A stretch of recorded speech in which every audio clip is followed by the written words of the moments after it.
Hello there, welcome back to What the Flick. I am Christy, that is Alonso, that is Matt. We are all still sitting here in the same places. So, I'm still drinking my tea. So, home video recommendations. We have them every week. We have some now. Matt will go first with a movie that I still have not seen and probably will never catch up with. You should, because it's good. Yes. Right. Game night. All right, so game night. Oh, God, yes. Right, game night. Okay, I will. Right, all right, done. Game night stars Jason Bateman and Rachel McAdams as this couple who hosts a monthly game night with a bunch of their friends, and Bateman and McAdams are very, very competitive. And in fact, you see kind of their meet cute and what gets them together. They have terrific chemistry in this. And this seems like it could have been just some kind of silly grown-up comedy, but there's something more here. It's directed by John Francis Daley, Jonathan Goldstein.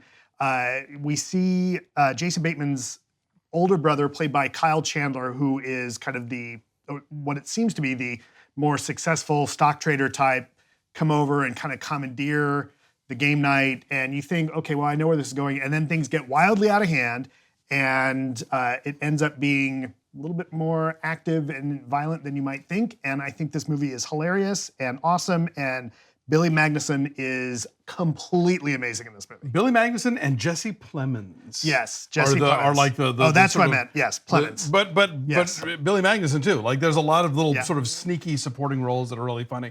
But this, it's a smart, really good action comedy. Okay. One of my favorite films this year. Okay, well, I will figure out a time to watch it then. Magnuson is, You'll is be one of their glad. friends that is like a little bit younger and kind of the constant screw up, and he brings along this Shannon date, Horgan. right? Brings along this date to kind of be a ringer, and he's Sharon Horgan, right? and sorry. he's kind of a dope. But also Jesse Plemons in this. Jesse Plemons is so good in this movie. He's so good in this. So He's good in everything. what Jesse Plemons but brings, in a way you haven't seen before. and from what him. he brings to this is he comes off with this energy. It's almost, you start thinking he's in the wrong movie, right? He comes off with this energy like you would think that you see when, say, John Malkovich or Willem Dafoe are playing villains, right? Or playing like scary psychos. And he's very much in that. And he manages to do that and still be hilarious. And at any moment, you don't know what he's gonna do.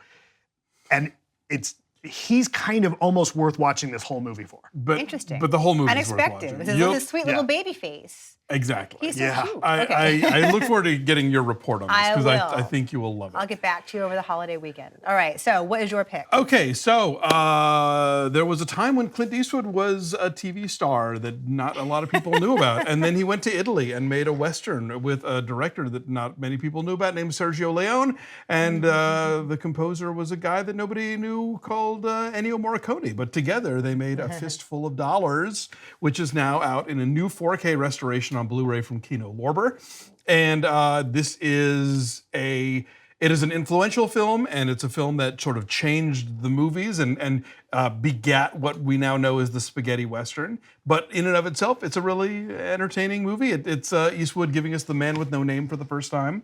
I might like for a few dollars more than this one. Not the Good, the Bad, and the Ugly? Well, That's the obvious one, Yes, I but I guess, mean, yeah. I think of these two as a pair, and I maybe like the second one better, but Fistful of Dollars is great, and this is an extras packed Blu-ray. I always say that I miss DVD extras. They're kind of going away because of streaming and everything. But this one comes loaded. It's got two different commentaries. It's got an interview with actress Marianne Koch, who's in the film. It's got John Badham's Trailers from Hell segment on the film, outtakes and photos and promotional images and set pictures and a ton of stuff. I'm just reading down this list. It's amazing. Monty Hellman talks about the TV broadcast of the film. Harry Dean Stanton. There's a bunch of stuff on this Blu-ray. So if you are a fan of Eastwood or Leone or of spaghetti westerns in general, or just le cinéma, Fistful of Dollars, pick it up. My pick is A Fantastic Woman from Sebastian Lelio. It is the winner of the Academy Award for Best Foreign Language Film this past year. I'm surprised you didn't pick it. I'm surprised you didn't pick Wonderstruck, too. I'm not that big a fan of Wonderstruck, actually. Oh, I thought you were like championing Woohoo Wonderstruck. No, I love Todd Haynes. I'm not a big fan of Wonderstruck. Right. And you beat me to I did. Fantastic Woman. Quick on the draw. I sent the email Yes. faster. So Daniela Vega is just stunning, and she originally was brought onto the film as a consultant. She's a trans woman, and Sebastian Lelio said, "You've got to play this role," and so she does. A woman named Marina, who is a waitress by day and a cabaret singer by night, and the older man that she's in love with dies suddenly, and it's how she navigates that loss, that grief, and also his family, who is horrible to her. Everyone's horrible to her, and there's a lot of prejudice and a lot of cruelty, and she handles it all with dignity and grace until she can no longer, and then eventually she snaps. And that is, it's satisfying, and it's funny, and it's true, and A Star is Born. A Star is Born. Yes, she's really, really great in this, and there's such humanity and such surprise in this at every turn, and yeah, I loved it. And then Sebastian Lelio has since gone on to make Disobedience, which is in theaters now, which is so great, starring Rachel McAdams and Rachel Weisz as Orthodox Jewish women who were in love as teenagers, and they reconnect. And again, women on the fringes and women asserting their identity and their femininity and sexuality, and these are Go back and watch his film Gloria as well. Yes, which is being remade which he remade himself with Julianne Moore in the lead role. Oh, so interesting. yeah, so I suggest A Fantastic Woman. That's a really, really good film. It's out on DVD. Also out some things that aren't as amazing as our picks, but still they're decent. If you don't want to see those, if you've already seen those, The Party is out on DVD. Not a We're fan. kind of mixed on The Party. I Not a like the fan. idea of The Party. Yeah. It's an amazing cast. I like the people in it. I like the woman who made it. Don't like the movie. Yeah, it's black and white, and it is biting, and it's a chamber. I like that movie. Did you? Now I remember what it was. I'm like, Yeah. yeah, I like that one. Sally Potter. Yeah, I thought that movie. was. Oh yeah, I like that one a Patricia lot. Clarkson, Oh, I was the one Yeah, that liked Bruno that. Gans. Yeah, go back and watch our review. We fought about it. Killian Oh, Murphy. yeah, no, I Cherry thought that movie was Jones, hilarious. Kristen Scott And you're Thomas. wrong.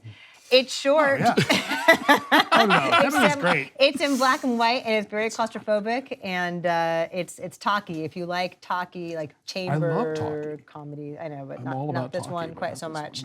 no. Then I am doing a Q&A over the weekend with the director and the writer and star of In Darkness. Have you guys seen In Darkness? Not yet, no. Which one's that? It is about a blind pianist played by Natalie Dormer, who also wrote the right. script. Yes. And she gets involved into some very dangerous situations in over her head, but it forces her out of her cocoon in her home, and so. If you're at the Mammoth Lakes Film Festival, I'm on the jury there this weekend, so say hi. How many films are you seeing for that, or have you seen for that? Only 9, so that's Okay. doable. Wow, Mammoth in the summertime. Will you do mountain biking or hiking while you're there? I wouldn't mind hiking. Yes. But you go to a film festival, you spend all day in a darkened room. So that's quite possibly what I have waiting for me. We'll Hopefully see. you will get to Touch a tree. Go and touch a tree. There are so many out there. Yeah, so Alonso, I'm sure we'll come back with stories about Mammoth in the springtime. Hopefully not mosquito bites. It's magical.